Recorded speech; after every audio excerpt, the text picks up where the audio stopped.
আমাদের ঘরের পেছনে একটা বাড়ি আছে, তাতে তাল গাছ আছে। দেখি তাল পড়লো কি না। ভাদ্র মাসের অর্ধেক হয়ে গেছে, এরপরে আর তাল থাকবে না। তালের পাঁকি বের করে একটু ফ্রিজে রেখে দেবো। মেয়েটা খেতে চায়, মাঝে মাঝে ভেজে দেবো সন্ধেবেলা। এই আমাদের বাড়ি, তাল গাছ।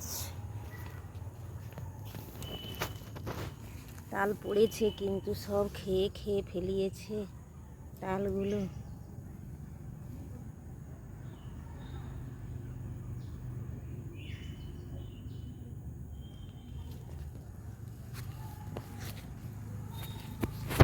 একটাই পেয়েছি কিন্তু খাওয়া। ওই পাশটা নিয়ে নেব, এই পাশটা বাদ দিয়ে দেব, একটু শক্ত আছে।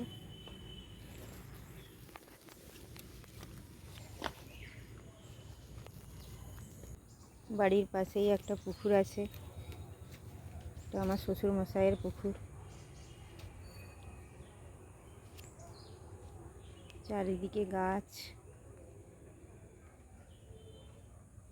আমাদের গাছে কলা ধরেছে, এটা সিঙ্গাপুরি কলা। গাছগুলোতে লঙ্কা হয়ে আছে।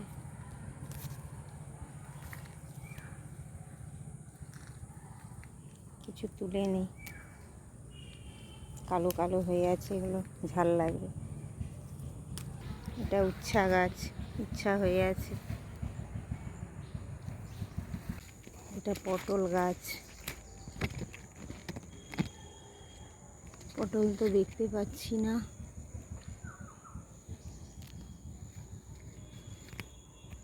এখানে লেবু গাছ, 3টে লেবু গাছ আছে। পাকা পাকা লেবুগুলো গাছের নিচে পড়ে আছে, এগুলো গুড়িয়ে নিই।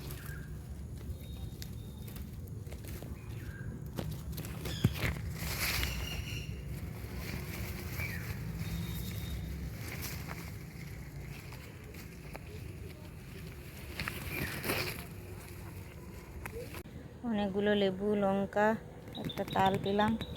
এখনও লেবু পড়ে আছে, কুড়োতে পারলাম না, শাড়িতে কাঁটা গেঁথে যাচ্ছে। এগুলো সব কুড়িয়েছি, নিচে পড়েছিল, একটাও তোলেনি, হলুদ হয়ে সব পড়ে গেছে।